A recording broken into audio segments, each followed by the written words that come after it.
என் இனிய யுனிவர்சல் தமிழ் உறவுகளுக்கு சாந்தி, சலாம், அஸ்ஸலாமு அலைக்கும்.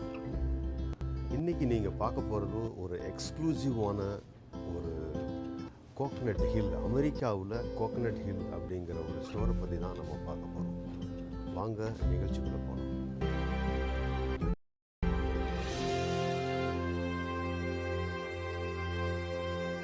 இது அனைத்து இந்திய மக்களுடைய உணவு தேவைகளை பூர்த்தி செய்யக்கூடிய ஒரு நிறுவனமாக, ஒரு ஸ்தாபனமாக இந்த கோகனட் ஹில் விளங்கி கொண்டிருக்கின்றது சொன்னால் அது மிகையாக.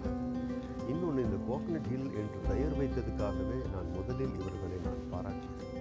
ஏன்னு கேட்டிங்கன்னா, இந்தியாவிலையும் தமிழ்நாட்டிலையும் வாழக்கூடிய உள்ளவர்களுக்கு ஒரு குடும்ப அடைமொழி பெயர் இருக்கும். எல்லாருக்குமே ஒரு குடும்ப பெயர் சொல்லி தான் அழைப்பாங்க. குறிப்பாக அரண்மனைக்கார தெரு, மச்சி வீடு, அரண்மனை வீடு, இப்படி போன்ற அடைமொழியோடு கூப்பிடக்கூடிய இவங்களுக்கு இந்த கோகனட் ஹில் அப்படிங்கிறது தோப்புக்காரர். நான் நினைக்கிறேன், என்னுடைய கெஸ் இவங்களுடைய பாரம்பரியமாக இவங்களை தோப்புக்காரர்கள் கூப்பிடுவாங்க போல இருக்கும். அதனால தான் அவங்க அதே பெயரை இங்கே சொல்லியிருக்காங்க. ஏன்னா அமெரிக்காவில் ஒரு தென்னந்தோப்பையோ தென்னை மரத்தையோ பார்ப்பது ரொம்ப கடினம், பார்க்கவே முடியாது. அது ஹவாய் ஐலண்டை தவிர வேறு எங்கேயுமே தென்னை மரங்கள் இருக்காங்க. இப்போ அந்த பெயரை வைத்து இவங்களுடைய நிறுவனத்தை தொடங்கி வெற்றிகரமாக 4-5 நிறுவன பிரான்ச்சுகளையும் வச்சு நடத்திட்டு இருக்காங்க. இந்திய மக்களுடைய உணவு தேவைகளை பூர்த்தி செய்கிறாங்க. ஒரு பெரிய மகிழ்ச்சியான இந்த கடையுடைய என்ட்ரன்ஸ்லேருந்து நம்ம இப்போ உள்ளே போயிட்டுருக்கிறோம். எல்லா விதமான ஸ்நாக்ஸ் ஐட்டம்லேருந்து, அதாவது ஆல் இன் ஒன் ரூம்னு சொல்லுவாங்க. ஒரு கடைக்குள்ளே வந்தால் நமக்கு தேவையான அனைத்து பொருட்களுமே ஒரே கூரையின் கீழ் கிடைக்க வேண்டும் என்கிற வசதியை செய்து இங்கே தமிழ்நாட்டில் புலம்பெயர்ந்த இந்தியர்களுக்கான அனைத்து தேவைகளையும் பூர்த்தி செய்யக்கூடிய ஒரு ஸ்டோராக தான் இந்த கோகனட் ஹில் அப்படிங்கிறது இந்த ஸ்டோர் நடந்துகிட்ருக்கு. கிட்டத்தட்ட 3, 4, 5 அயல்களை கொண்ட மிக எல்லா விதமான பொருட்களையும் நேர்த்தியாக வச்சு பண்ணிகிட்ருக்கு. பொதுவாக கடந்த 20 வருஷத்துக்கு முன்னாடியெல்லாம் அமெரிக்காவில் ஒரு இந்தியன் க்ரோசரி ஸ்டோரை பார்க்க முடியுமான்னா பார்க்க முடியாது. கொஞ்சம் அதிர்ச்சியான விஷயமாக, ஆச்சரியமான விஷயமாக தான் இருக்கும். நான் கூட இந்த ஸ்டோருக்கு கடந்த 15 ஆண்டுகளுக்கு முன்னாடி எல்லாம் வரும்போது சற்று தொலைவில் ஒரு 200 மைல்களுக்கு அப்பால் தான் இருந்தேன். அங்கிருந்து இந்த கடையில் பர்ச்சேஸ் பண்ணுறதுக்காகவே மாதத்துக்கு ஒரு முறையோ அல்லது 2 மாதத்துக்கு ஒரு முறையோ நாங்கள்லாம் வருவோம் ஃபேமிலியோட. அது மட்டும் இல்லாமல் அமெரிக்காவில் இந்த தமிழ் க்ரோசரி ஸ்டோரை ஒரு ஷாப்பிங் பண்ணுறதே ஒரு பெரிய எக்ஸ்பீரியன்ஸாக தான் எல்லாம் நினைக்கிறாங்க. பொதுவாக அமெரிக்காவுக்கு இந்தியாவில் இருந்தோ இல்லை இந்தியாவிலிருந்து புலம்பெயர்ந்து வேலை விஷயமாக வந்த உடனே அவங்க அமெரிக்காவுடைய எல்லா விதமான விஷயங்களையும் உடனே அடாப்ட் செய்வாங்க. அதாவது ட்ரெஸ் கோட் ஆகட்டும், ட்ரெஸ் விஷயங்கள் ஆகட்டும். ஆனால் உணவு விஷயத்தில் மட்டும் அவ்வளவு சீக்கிரமாக இந்தியர்களை நம்ம யாருமே அடாப்ட் பண்ண முடியாது. ஏன்னா இந்திய உணவுக்கென்று ஒரு வரலாறு இருக்கின்றது, ஒரு பாரம்பரியம் இருக்கின்றது. எவ்வளவு தான் நம்ம அப்கிரேட் ஆகணும், இங்கே அமெரிக்காவில் ஃபாஸ்ட் ஃபுட்டையோ, பீஸாவையோ, சாண்ட்விச்சையோ, இல்லை பாஸ்தாவையோ, பர்கரையோ நம்ம எல்லா நாளுமே சாப்பிட முடியும். ஒரு சேஞ்சுக்காக ஒரு நாளும் 2 நாளும் சாப்பிடுவோம்.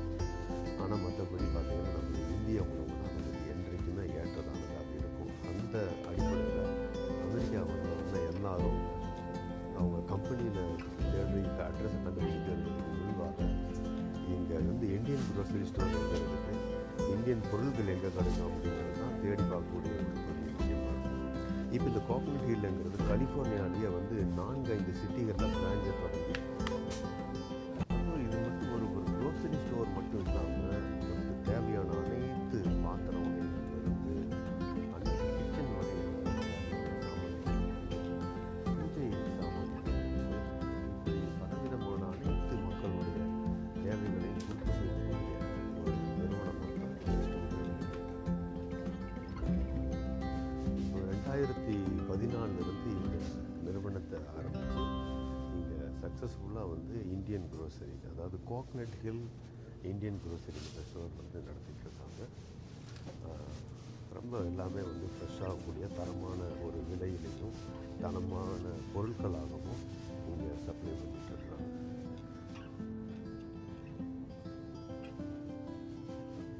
அதுபோக இந்த குக்கிங் வேர்ஸு, அப்புறம் ever silver vessels, coffee filter, இந்த மாதிரி எல்லா வீட்டுக்கு தேவையான பொருட்களையுமே இங்கே வச்சுருக்காங்க.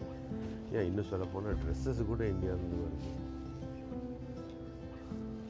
தான் நம்ம ஏற்கனவே குறிப்பிட்டது போல் இங்கே வந்து ஆல் இன் ஒன் ரூப்னு சொல்லுவாங்க.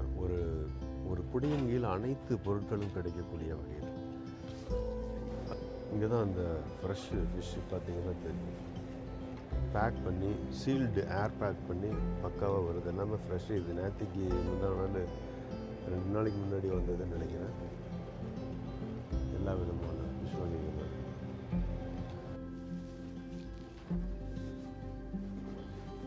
இப்படி உள்குள்ளே வந்து இந்த ஃபுல்லாக அந்த ரைஸ் டிபார்ட்மெண்ட்டு வந்து ரொம்ப நேர்த்தியாக அரேஞ்ச் பண்ண ரைஸ், இந்த மாவு வகைகள்,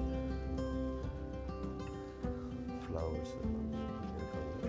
இந்த கடையுடைய மேலாளர்கிட்ட நம்ம சில விஷயங்களை கேட்டு தெரிஞ்சுக்கலாம். பொதுவாக இந்தியாவிலிருந்து திரைக்கடல் ஓடியும் திரைவியும் தேடு என்று சொல்லக்கூடிய வகையில் வெளிநாடு சென்று சம்பாதிப்பதற்காக புலம்பெயரக்கூடிய அனைத்து இந்தியர்களுக்கும், ஏன் குறிப்பாக தமிழர்களுக்கும் ஒரு முன் உதாரணமாக ஒரு வெற்றி கொடி கட்டிய எப்படி முயற்சி செய்து பிடிக்க வேண்டும் என்கின்ற ஒரு முயற்சியில் கடுமையாக உழைத்தால் நிச்சயமாக முயற்சி திருவினையாகும் என்கின்ற கூற்றின்படி இங்கே பார்த்திங்கன்னா வந்து அமெரிக்காவில் வந்து எல்லோரும் வந்து இந்தியாவில் வந்து புலம்பெயர்ந்து வேலை விஷயமாக, தொழில் விஷயமாக போகும்போது வந்து சிங்கப்பூர், மலேசியா, ஸ்ரீலங்கா, பர்மா போன்ற நாடுகளுக்கு தான் போவாங்க. அதில் வந்து அமெரிக்காவுக்கு வந்து அமெரிக்காவில் ஒரு தொழில் தொடங்கி அதை வெற்றிகரமாக இன்று 5-6 கிளை நிறுவனங்களாக உருவாக்கி அதை வென்றெடுத்து கொண்டு போயிட்டு இருக்கிறது பெரிய ஒரு பாராட்டக்கூடிய விஷயம். அந்த தமிழருக்கு, அந்த தமிழர்களாகிய நம்ம ஒருவராகிய அவருக்கு நம்மளுடைய பாராட்டுகளையும்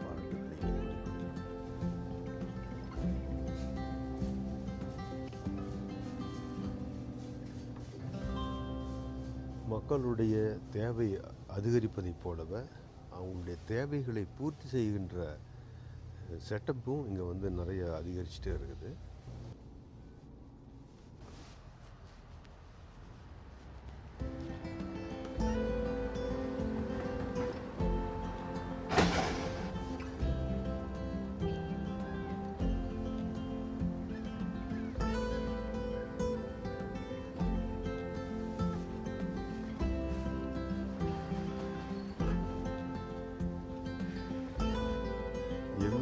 எல்லோரும் வளமும் பெற்று நல்வாழ்வு வாழ்ந்திட வாழ்க வளமுடன் என்று யுனிவர்சல் தமிழ் மீடியாவின் சார்பாக வாழ்த்துக்களை கூறிக்கொண்டு உங்களிடமிருந்து விடைபெறுவது நான் உங்கள் அமான் யூசப், USA கலிஃபோர்னியாவிலிருந்து யுனிவர்சல் தமிழ் மீடியாவுக்காக. நன்றி. Stay tuned.